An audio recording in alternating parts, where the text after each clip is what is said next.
dia rasa sangat kerdil sebab banyak benda dia tak tahu. Contoh, dia tahu kena solat, tapi dia tak tahu macam mana nak solat tu. Okay, Assalamualaikum. Sekarang pada jam 1.18 pagi waktu Cambodia.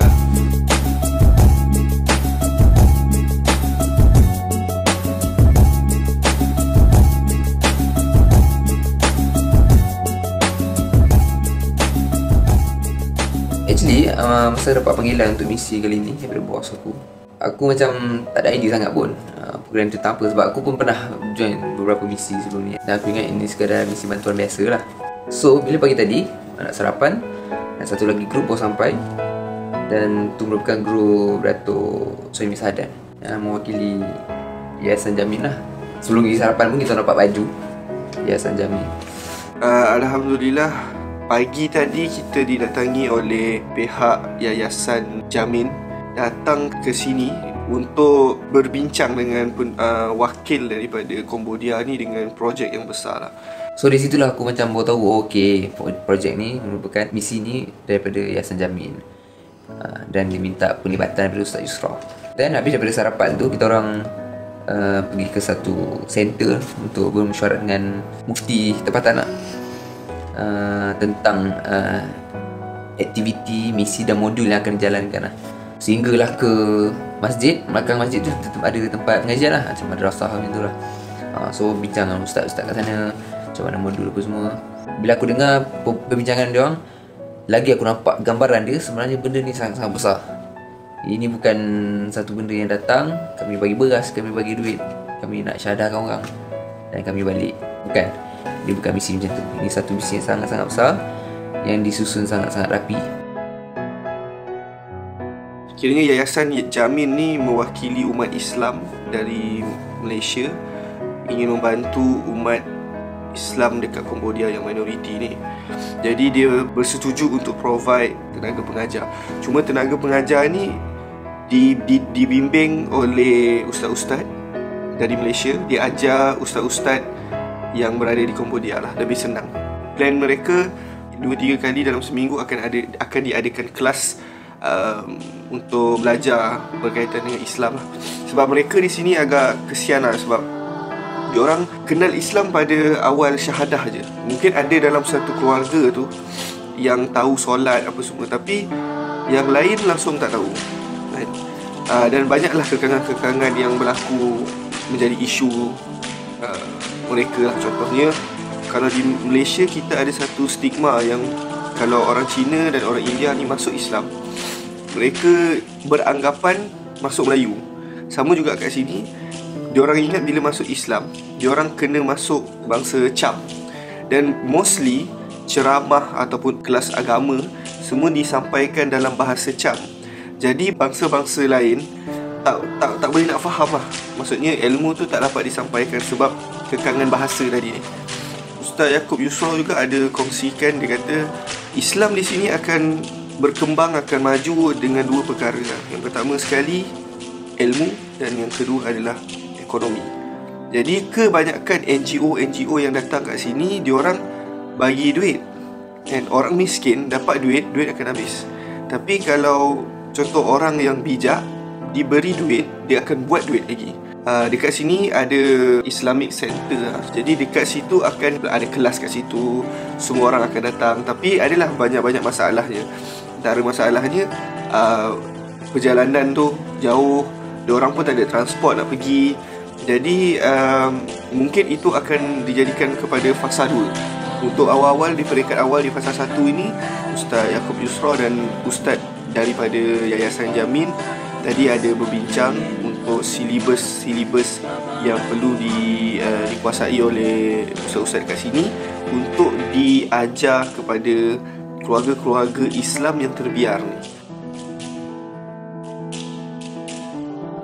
Selain daripada itu juga, antara salah seorang tour guide iaitu Asy'ari, dia adalah antara pelajar tahfiz di Yayasan Jamin ni. Jadi dia dekat sini, dia jadi orang kata pemudah cara lah untuk urusan Malaysia dan Cambodia. Jadi ayah kepada Asy'ari ni dah beli satu tanah dekat-dekat dengan daripada Angkor Wat tu 5 kilo saja ke tanah tu. Tanah tu agak besar dan dia bahagikan 20 kali 45 kaki persegi dan dia akan jadikan lot lah. Jadi apa yang usaha Ayah Asy'ari ni adalah dia jual tanah ni kepada semua orang Islam sahaja. Jadi dia orang punya plan, dia orang punya usaha ni sangat besar. Tanah lot dekat tengah-tengah tu diwakafkan untuk dijadikan madrasah, masjid dan kawasan tempat tinggal mu'alaf lah. And jadi bila orang mu'alaf ni tinggal dekat sini, dia boleh terus belajar agama ni, mendekatkan diri dengan agama Islam dekat masjid dan madrasah yang akan dibina dengan tanah wakaf tu. Dan memang diorang punya impian keluarga Asy'ari ni nak buat satu perkampungan Islam yang baru. Kat situ membuka mata aku lah, macam betapa diorang punya aim, diorang punya target sangat big lah untuk buat perkampungan Islam yang baru. Satu, diorang memang sedar yang Muslim di Cambodia ni sangat minoriti. Jadi inilah antara usaha diorang nak kembangkan, nak banyakkan lagi umat Islam dekat Cambodia. Jadi NGO daripada Malaysia seperti Yayasan Jamin ni dengan kerjasama beberapa lagi, contohnya macam Darul Murtadah, dan kita pun khas Kokom dan Murtadah TV pun bekerjasama dalam projek ini. Dia sangat akan orang kata sama-sama membangunkan perkampungan Islam ni. Rakyat Cambodia ni dia antara yang kuat lah. Walaupun dia minoriti, dia kuat. Usaha dia orang untuk kuatkan Islam lebih lah compare to kita yang lahir-lahir dah Islam. Dekat Malaysia pun dah hidup senang. Even kerajaan kita pun orang kata banyak usaha kerajaan lah untuk umat Islam. Dan nasib baik dan bersyukur kerajaan Cambodia tak kacau aktiviti orang Islam dekat sini. Berbanding macam ada isu yang dekat China, kerajaan masuk campur dengan aktiviti agama Myanmar.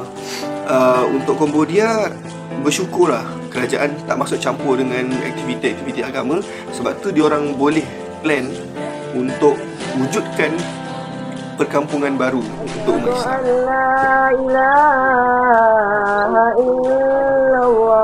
Dan lepas zuhur tu, seperti yang dirancang semalam, kita ke rumah yang pertama tu, kita buat makan-makan lah.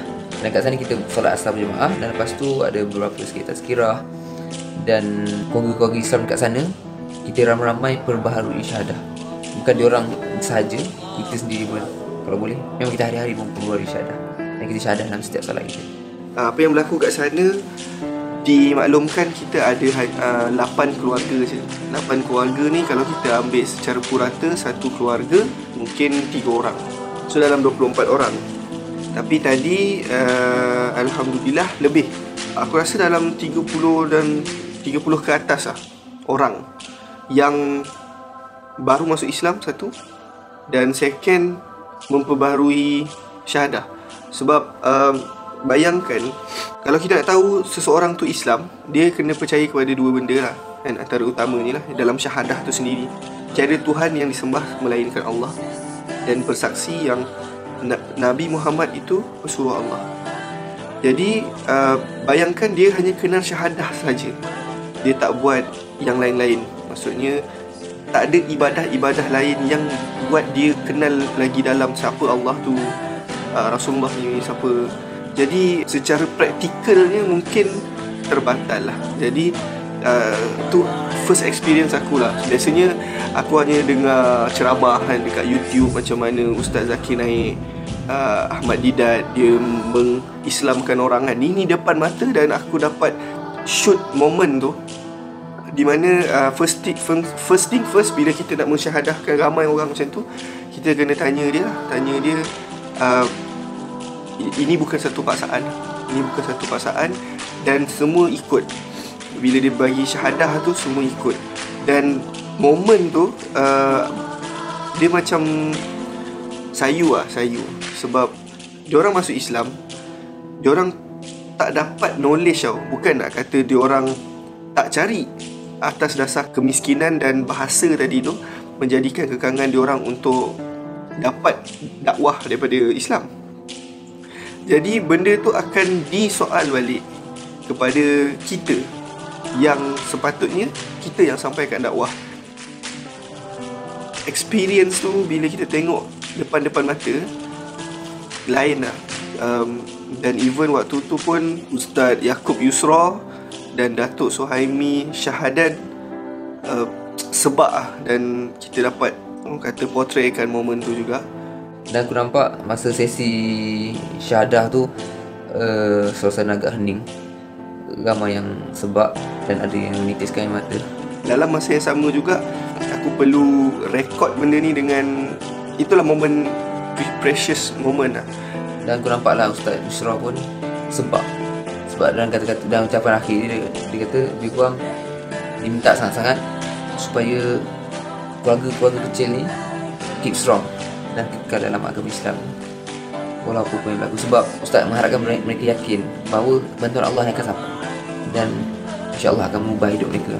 Sebab Allah bersama-sama hamba-Nya dan mereka bersangka baik terhadap Allah, insya-Allah Allah akan bantu dalam kehidupan diorang untuk diorang menjalani hidup sebagai seorang Muslim dengan lebih baik. Mungkin ialah syahadah ni membuatkan kita rasa dia macam suci kan balik kan. Dan it's a great experience untuk dapat tengok in real life dengan mata kepala kita, tengok macam mana diorang memperbaharui syahadah tu. Dan habis benda tu kita bagikan sedikit sumbangan, sebab rata-rata daripada mereka ni yang kurang berkemampuan actually. Dan tempat yang kita buat pun kat rumah yang usang, rumah yang dindingnya zinc. Sedikit bantuan barang-barang asas lah, macam beras, minyak sebagainya. Alhamdulillah mereka sangat-sangat happy. Tapi bukan itu tujuan utama. Untuk tujuan yang lebih besar, iaitu untuk mereka stick dalam satu komuniti Islam yang kuat, saling kenal antara mereka dan saling membantu, terutamanya dalam usaha-usaha menyampaikan ilmu lah.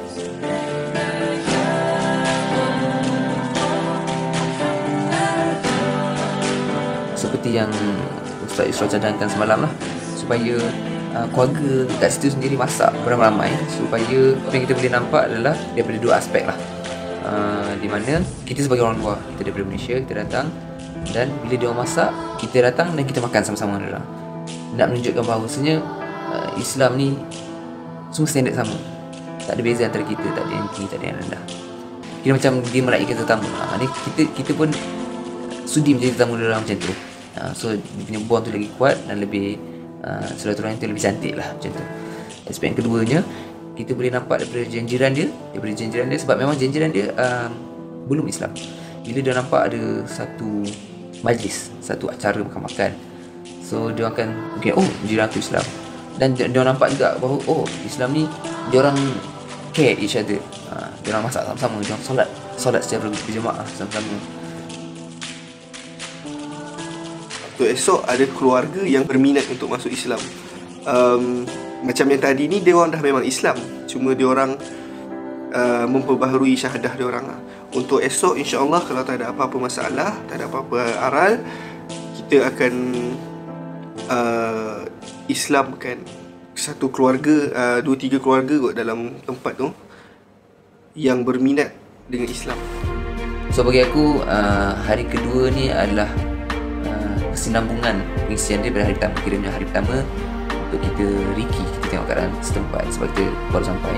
Dan hari kedua ni kita jalankan suatu acara ataupun satu majlis yang akan membawa kepada plan yang lebih besar, iaitu perubahan satu kompleks dakwah Islamiah yang targetnya akan mengumpulkan seramai mungkin umat Islam untuk satu kawasan, dan mereka boleh mendalami ilmu agama, boleh mengenal Allah, boleh mengenal Rasulullah, belajar tentang agama Islam yang lebih kondusif, insya-Allah.